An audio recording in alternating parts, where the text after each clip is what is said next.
Everyone has a good story to tell, and you know it is a good story when the person leans in and says, "See, what had happened was," and then tells the story.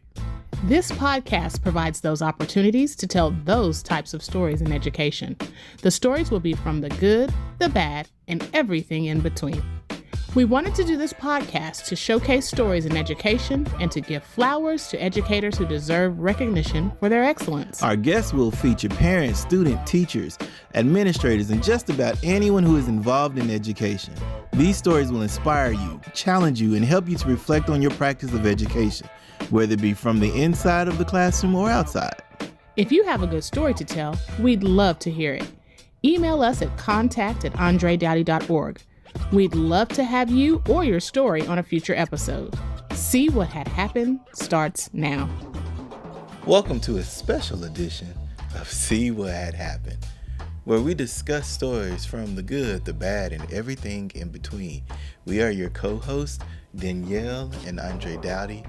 And if you've been a part of the family with us from the beginning since season 1, hey, shout out to you. And if this is your first time listening or watching, welcome. We're on all podcasting networks.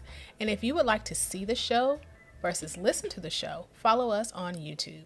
Wherever you watch, make sure you click the like button, subscribe, and share it out to all of your friends. And we appreciate all of those who have been doing that for us since the beginning. As you can tell, our tone is a little different this episode. It's because we are educators. And as educators, we share the stories from the good, the bad, and everything in between. And for this special episode, we're going to talk about something that is somewhat an elephant in the room. However, with the social media being what it is and videos being what they are, and how people can share things much easier and faster versus seeing it through traditional news, it has become more and more prevalent and seen in our nation of the United States, and that is school shootings. At the time that we are taping this, yet another school shooting has happened, and it's happened in the state of Texas and in California. And it breaks our heart when we have these school shootings. And the one in Texas was an elementary school. And once again, breaks our heart because both of us are elementary educators. What were your thoughts when you first heard about the shooting at the elementary school? My initial thought was, another one? Mm-hmm. Here we go again. And of course, my heart went out to everyone who was involved, but I could not help but think, and I posted this, that these school shootings, these mass shootings, it's just a cycle. Yeah. It is a cycle, and we have become we've just become used to it. Mm-hmm. So this is how it goes. There's a mass shooting. People extend their thoughts and prayers. Mm-hmm. There's an uproar of things need to change. Mm-hmm. It dies out of the media. Then when the anniversary comes up, we say, we remember. We'll never forget. Mm-hmm. But nothing is ever truly done about it. Yeah. These are babies in this situation with the students in Texas. These are babies. Mm-hmm. And if it doesn't, it appears that if it doesn't affect the lawmakers directly, nothing is going to ever get done about it. Mm-hmm. It's just going to keep on happening. Yeah. Yeah, this one, just like Sandy Hook, just like so many others, the meme that always circulates is school shooting, or mass shooting, something about the shooting. And then to the right of that, it'll say, oh no, viral campaign, angry everybody. Then under that, thoughts and prayers. And under that, this is not the time to speak about it. Instead, let us grieve. And then to the right of that, the circle of that is lawmakers are going to make change. Then after that, it dies down. Then after that, back to normal. And then we're back at the top. Mass shooting. And then the cycle starts all over again. The one thing that I found really concerning about this one was how the enforcers, the police people, how they blamed the teacher for this one. They said the shooter would have never been able to get inside the school had the door not been propped open. And that broke my heart,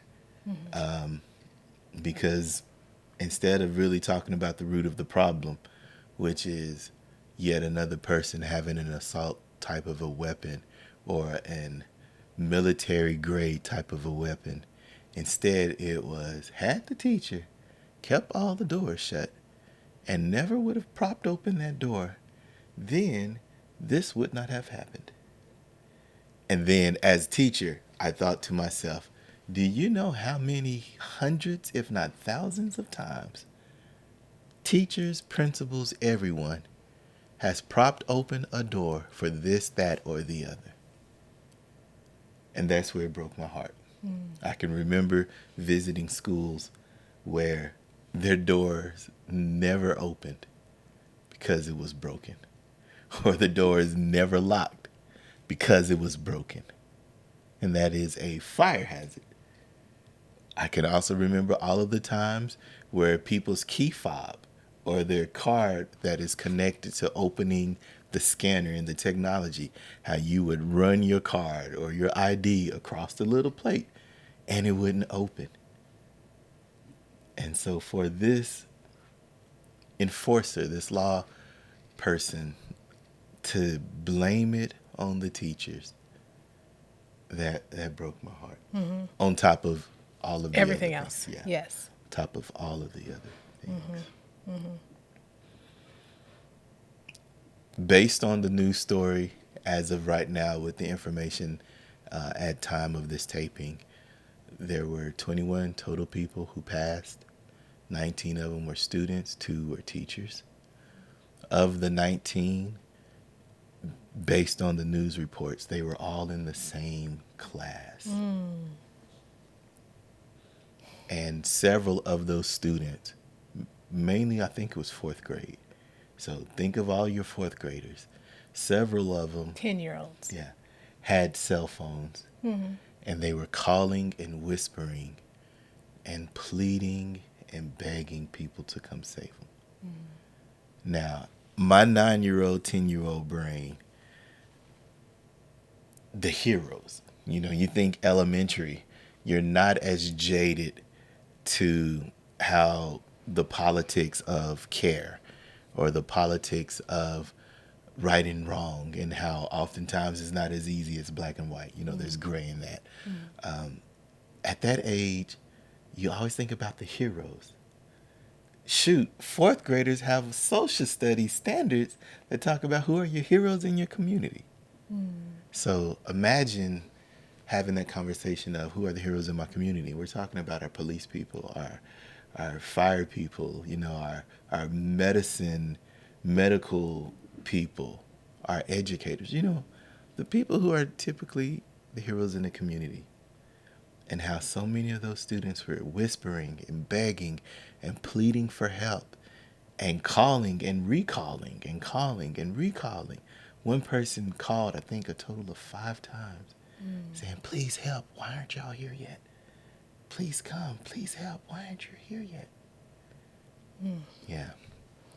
And then also knowing, when you say that, knowing the story of what was going on the outside. Yeah.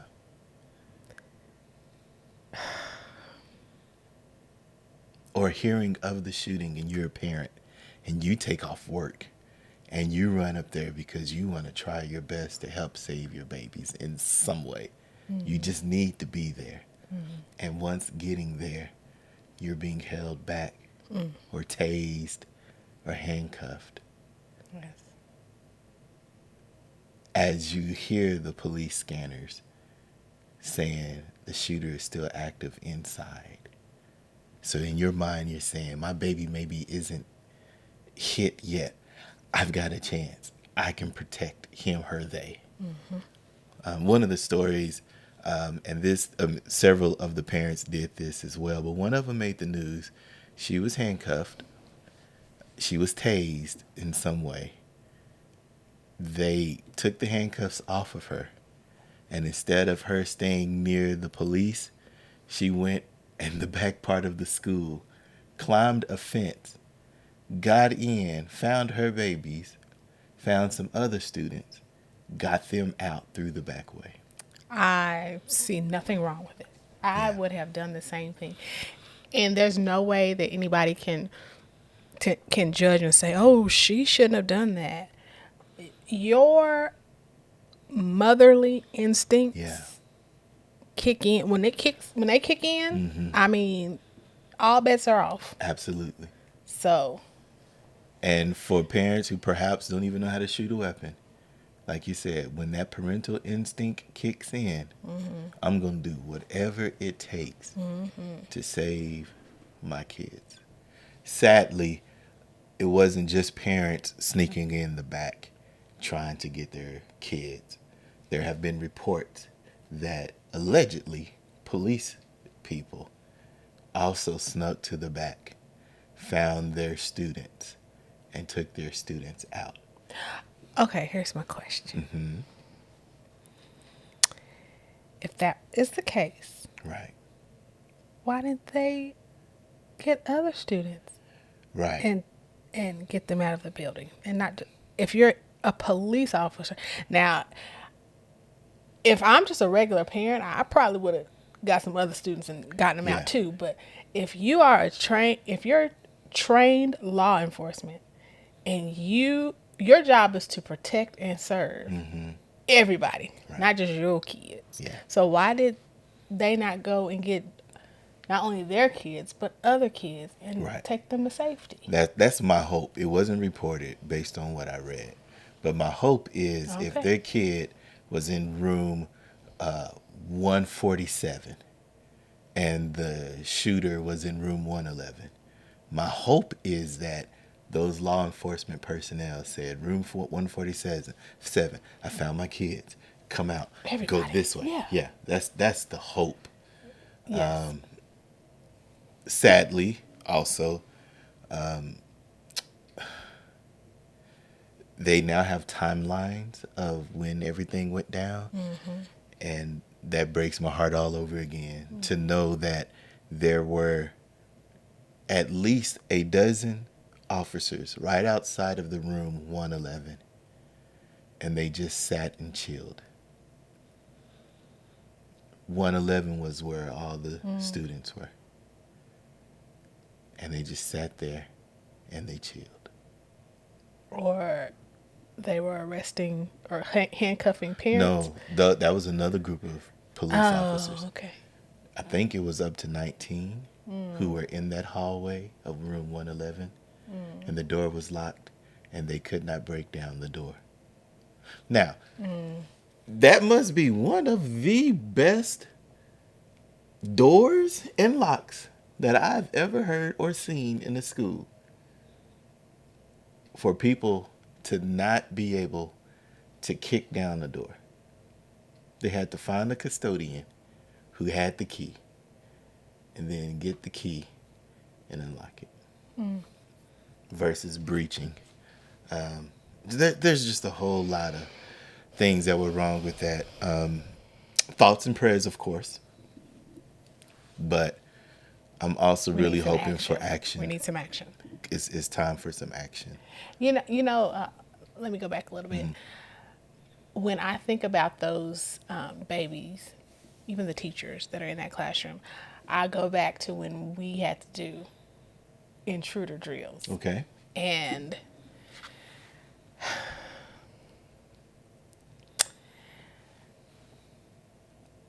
it's just not enough.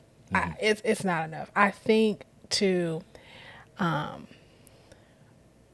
the school where I was at for a long time, the door itself was 85% glass. Yeah. And where we were hiding, I mean, Yeah. if the intruder needed to get in, He he or she would have shot the glass, broke the glass, and boom. Yeah. You turn the corner, and here we are in the corner. I mean, hiding in the corner. And the amount of stress that is put on those babies, even during the drill. I had students who were autistic. Ooh, Even though many students with autism, they thrive in routine and planning, and it didn't matter how much you said, this is just a drill. This is just a drill. We're just practicing for what will happen. The amount of anxiety, even in those moments, was a lot, and I cannot imagine even if it were real. Yeah. Yeah. There was a Twitter thing. Let me find it real quick. Let's get over this one here. I'll have to shot just. All right, perfect. All right, here we go. 3, 2, 1. All right, I found it. The tweet came from Jason Bradshaw, J Bradshaw 01, and he said, I'm curious about something. I'm just curious about something. Fellow educators or students, have you ever been involved in a real school lockdown? That is to say, any type of lockdown that was not a drill, even if it turned out to be a false alarm after the fact. Have you? And of this poll, 38% said yes once. 27% said yes more than once. That's over 60% of the people polled saying they have been in a lockdown drill. And 34% of this poll, they said no, never. The intriguing part was the comments, because anytime you look online, if you go to the comments tells you the real story. And just to see and to read all of the people who had been through some of these lockdown drills. And once again, lockdown drill isn't necessarily an active shooter, but it's an active threat in some capacity. And I think they, honestly, I'm not laughing because the situation is funny. I'm chuckling because of I am still confused to this day about drills. We have a intruder drill. Yes. We have a lockdown drill. We have a modified drill. I mean, if it were to happen, Whole lot of drills. I don't know which one to do. So anytime, they said we were having a drill, it didn't, like, with the lockdown drill, like some, you had to close the blinds and make sure all the lights were off, lock the door, hide in the corner. You didn't know which one. Yeah. And like you said, I think you brought up a really strong point. Being able to go to visit different elementary schools now. Some of those schools, there's no way you can hide in a lockdown drill because 2 of the walls are glass. How you going to hide in that? Or the door is a big piece of glass surrounded by metal or whatever. And then in some other older schools, it is just cinder block. So I could see how some of them were. But one of the people who made a good point here in this tweet, they said a lot of the students who are doing these drills will be the same student taking the guns inside. So they already know how the drill works. Yep. One company said, well, this is how you lock a door. Get one of those metal chairs, with plastic with the little 3 spaces in the middle, but it's all metal. And you jimmy it between the door, and then they can't open. I said, well, you're dumb because now you just showed somebody how to lock everybody in as a shooter. Another person said they have this door stopper that once when you put it in the ground and you flip the door stopper, kind of like at your hotels where they have it on the side where you move that one little metal piece and it keeps the door from opening all the way. They had this one on the ground. And once again, we're approaching and attacking the tree and the stem and the branches and the leaves of the situation versus going to the root. If you have a moment and you are on Twitter, please go see that tweet and read some of the stories. Even how one of them said, "In my lifetime, are you just talking about last week?" Because at most schools, if there is a crime that is happening somewhere within a 1 mile radius, they lock down all the schools. Let's talk about the other elephant in the room. Okay. In that now the action steps that some of our lawmakers are suggesting Yeah. for teachers to carry guns in the school. Yeah. So let me get this straight. Mm-hmm. Not only am I a teacher, I'm a counselor, I'm a financial secretary. Now I have to be the security guard. Mm-hmm. I just don't understand. Yeah. Like, what? Why are we suggesting this? Right. And that suggestion comes from, if we can find a guy with a good gun, guy meaning a human, a human with a gun, a good guy with a gun will take out the bad guy, or something to that effect. And the counter argument was, well, there were 19 good guys outside of that hall. Right. Yeah. And as much as we discuss and talk about how these stories come from the good, the bad, and the everything in between, there are some teachers I would not trust Absolutely not. with a gun Absolutely not. in a classroom, in a school. There is some personnel that don't believe in equity for all students. I would not trust him, her, they with a gun. Just like I wouldn't trust them with corporal punishment. Now, some people say, we need to bring back spanking. And we know that there are teachers with issues of race and issues of sexism and issues of misogyny and issues of all of these things. I don't trust them ever touching a student, let alone having a gun on their person. And then you want to talk about mental stability. Right. Because, let's be really honest, with all of the weight and the pressure that the people are putting on teachers, Yeah. what really makes you think that they would be mentally stable enough to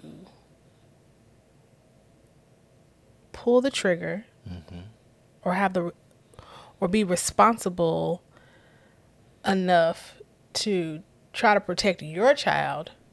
Yeah. No. Yeah. It's just, And think about it's too all of the much. friendly fire. So the way my brain is thinking right now in this moment, once again, we're just being transparent here.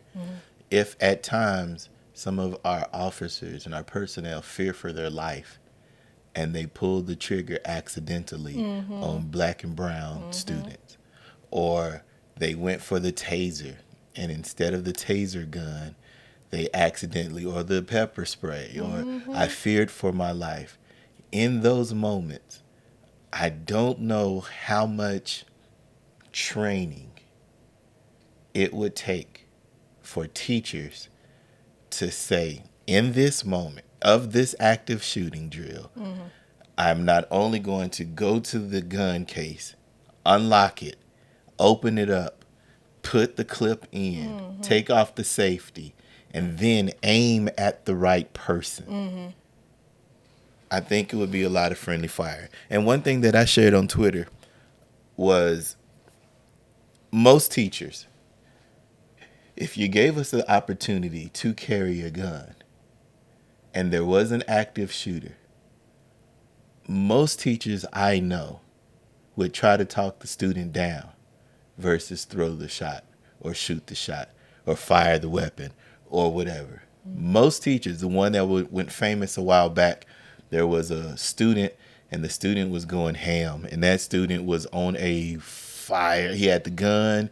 He was going up and down the hall, and one of the coaches saw the student, and the coach went right up to the student, and the student saw his eyes and just got nervous and scared, and the coach just hugged him and loved on him, and the student starts crying, and the coach, while hugging, was trying to move the gun away from both people.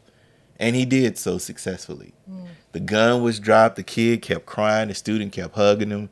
The adult kept hugging the student, saying, "You are loved. It's okay. You are loved. I love you. We're in this together." Most teachers I know, if they saw an active shooter inside of a school and the shooter was a former student or a brother or a family member, I just don't see us saying, "We got it, trigger, clip, aim." It's all wrong. Yeah. Yeah. And I don't think the answer is adding more security to a school. I don't think that's the answer. What is the answer? What do you propose the answer is? People won't like it, but I saw on Twitter how one country did it. Everybody who owns a gun right now not only re-register, but they also had to take a mental evaluation. And then not just take a mental evaluation, just like a license. You got to continue to update it. You got to continue to take classes, psych evals, assault rifles banned. Yes. Anything, I understand it and I get it. Because if you have an A15, 17 in your hand and you pull it, there comes an adrenaline rush. I do get that. It is something to it when I play a video game. And this is just video games. I'm playing Call of Duty. And when I am in that war scene in Call of Duty and I get the right weapon, it feels great because I'm immediately taking out the target. But that is in a game. Yes. Yes. We're talking about real lives. Yes. An AR-15 Yeah. will obliterate. Yes. And I think that will end on this part. And I think to me, that was the thing that broke my heart the most. There were so many parents saying, "I can't find my kid." Because the students had been shot and the bullet obliterated the student where you couldn't even see that there was a student. They had to identify the kid through a DNA check because the weapon totally took out everything. You don't need a weapon like that. Yeah. What If you have a weapon like that, you're doing it because you're ready to kill somebody. Yeah. Yeah. Yeah. Yeah. So when people say the rumor, like one of the social media rumors were the reason why we want these weapons because one of these days, all of those racists, RACES, who have been wronged are going to want to retaliate. And when they do, we'll be ready. You said races, RACES. Yes. Us, black people, minorities. Oh, When got it. one of these days, we're going to finally, based on what the social media post said, the reason why they want to keep their guns and keep all of that artillery, because artillery